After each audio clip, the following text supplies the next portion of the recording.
Now in the business week starting today for the final week in August, we're expecting the Bureau of Statistics to release July inflation report as promised on the 31st. That will be on Wednesday. Meantime, the second quarter GDP is still outstanding. The second quarter ended in June, so we're about 2 months in deficit of that report, and of course more earnings from companies listed on the market. Doing business in Nigeria, President Buhari says the country will be among top business-friendly countries by the year 2019. That will be his final year in office. And that statement has been supported earlier today on Twitter by Dr. Joe Abba, who is the Director General in charge of Bureau for Public Service Reforms. He says, quote, the President has set up a team to improve the business environment by 2019. They will coordinate the work of others. We'll get further insight into that statement from Dr. Joe Abba as we get them for you. But that's supporting what the President said over the weekend in Nairobi, Kenya. Meantime, the central bank says exporters are gaming the market. They are under-reporting, they are under-invoicing, as well as keeping FX revenue from their exports overseas. Meantime, sources within the central bank says more sanctions against banks and companies involved in FX and export-import malpractices. Okay, so let's keep that. Now we're about to turn 35 in the morning here in Lagos, Nigeria's financial capital. This is where street trading or street hawking is illegal, according to a new law put in place by the Lagos authorities. You get 90,000 naira fine if you are caught selling or buying. That's about $220 US. That's quite a lot of money if you can get it for spending just about a few nairas buying anything on the street. But the Cross River State government last week says they're coming out with guidelines that will regulate street trading so it is legal. One of the guidelines is that just be above 18.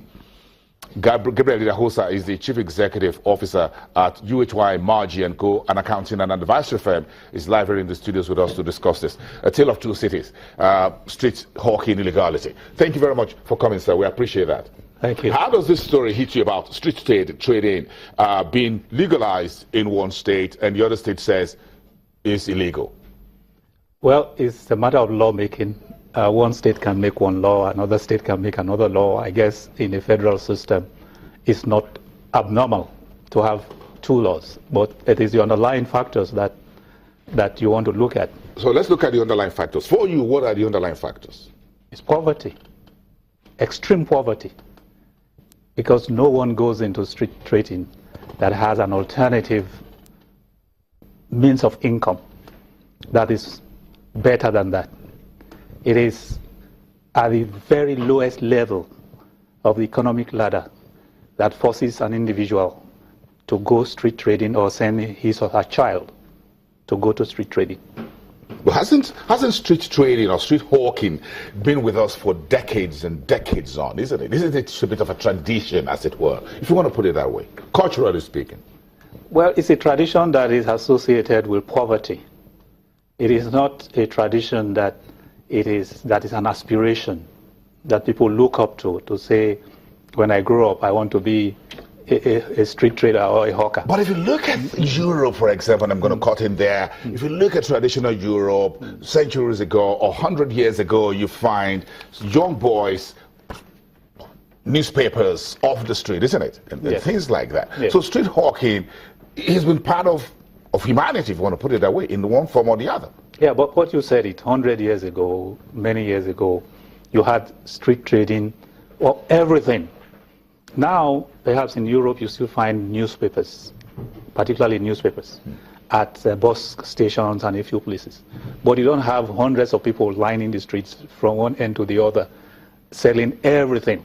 You can do all your shopping on the road. Yeah, you can actually have a fried rice right on the street of Lagos. You get a gas, you get a pot, you get utensils, on the third mainland. You get all the seasonings on third mainland bridge. And before the end of the bridge to the other, you can have a meal in the right in the car. Absolutely. So that's the difference.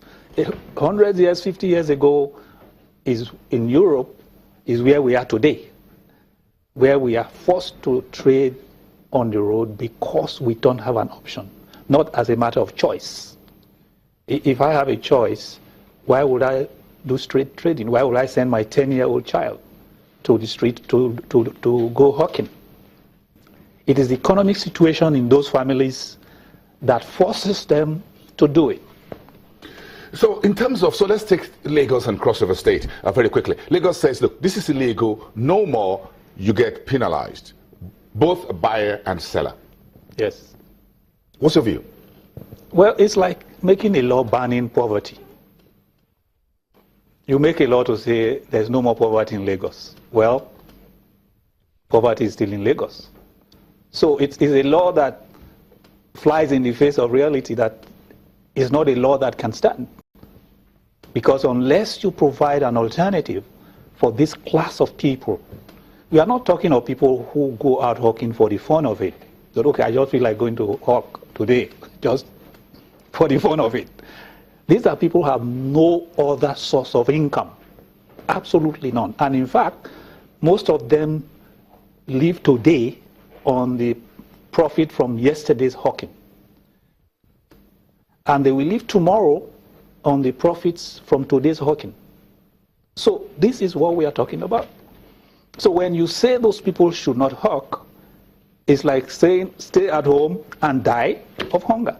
But look at if you look at a typical street in Lagos, you find as young as 7, 8, 10 years of age, boys and girls. Then you find adults, 20, 30, sometimes almost 40 years, hawking wristwatches to other things, to perfumes and what have you. Of course, adulterated.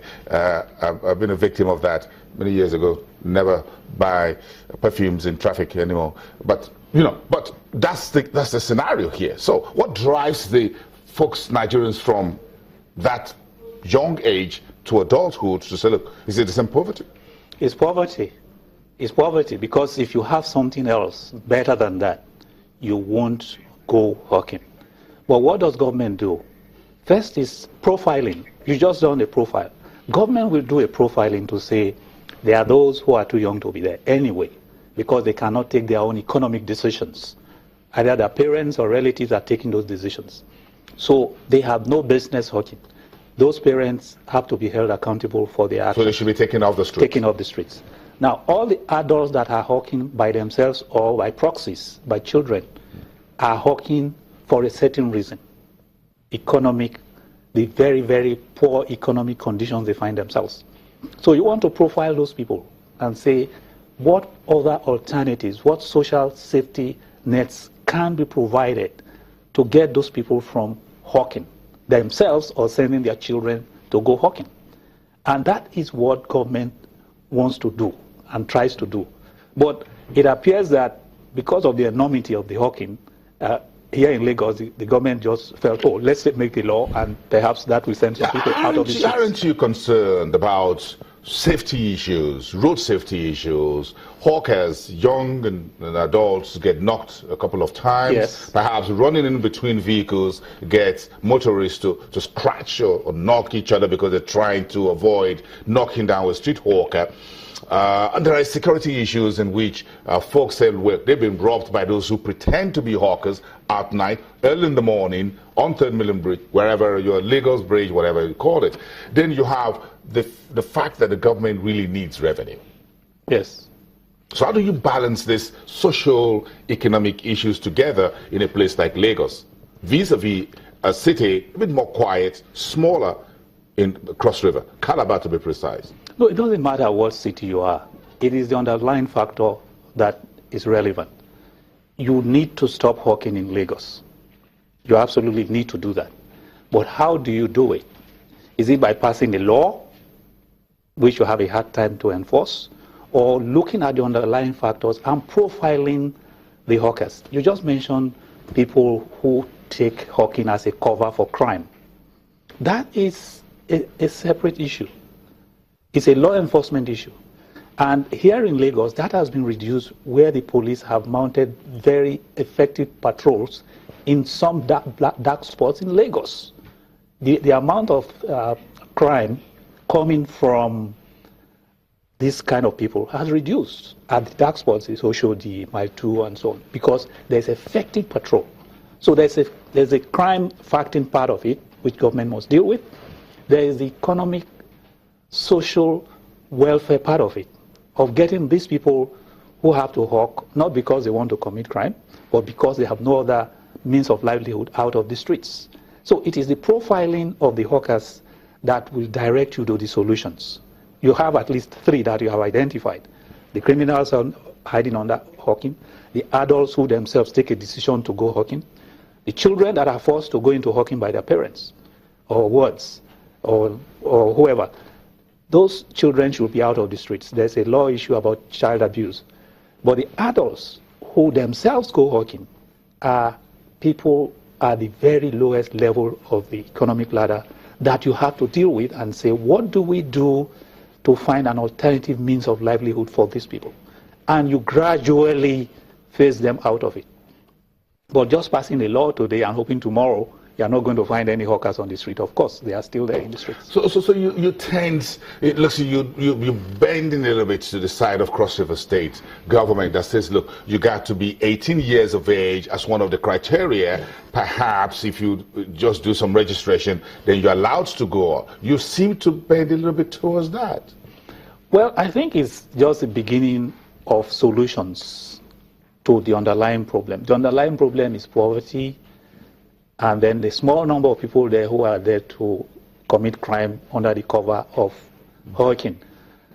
For the vast majority that are there because of poverty, you've got to look at how do you address the poverty. Cross River is saying, well, we can't take you out of all the street now. We don't have enough resources to rehabilitate you, to give you jobs. So we are going to allow this hawking, but under these rules. It's a halfway house to where you are going. But you've got to go to the essential question of dealing with extreme poverty and say, how do we provide some form of alternative economic activity that makes hawking an unattractive option? But again, if you look at a city like Cross River in Nigeria, when you talk about tourism and pleasantness of environment, that's a state that comes perhaps #1 even before Abuja, despite the skyscrapers there at the federal capital. So that doesn't look good. Street hawking doesn't look good to tourists, do they? They don't. It doesn't? They don't. So it's going to spoil the landscape of Calabar and the rest, isn't it? No, they don't. And what they have realized is that first, you got to get rid of hawking. 2, you cannot do it overnight. And so, how do we start getting them out? The first thing that Cross River is trying to achieve is data. Once you register them, you start to have data. You are able to profile them. You are able to say their age ranges. You are able to even get their addresses. For those that are below 18, you are able to reach the parents and say, first of all, this is the law. You are breaking the law. Your children should not come out hawking. If you have to hawk, you have to do it yourself. You have to be registered. You have to have a uniform. So you have moved one step to data collection. So let's even know how many people are so poor as to go hawking. So somebody, we should just get organized first. Yes. Perhaps we should just organize things first, then we know who is who and who should be where. Absolutely. But the bigger picture, yes, as far as the conversation, we're trying to wrap up in 1 minute, is that the government at the center and at state level need to work on social economy. The state governments, the local government, it's a primary in most countries, a local government issue, really. It's a local government issue that you create those kind of jobs, those low-level jobs that can absorb this kind of people. Not really a state in the true, so-called true federal system. That's amazing. Thank you very much for coming. We appreciate that this morning. Have we ever bought anything in traffic? Maybe so. That's putting you on the spot. My apologies for that. I'm sorry for doing that. It's okay. Thank you very much. The Chief Executive Officer at UHY, Margie & Co., Gabriel Idahosa, to you talking about a tale of two cities, hawking on the street of Lagos and in Cross River. We'll be back in 2. Stick around.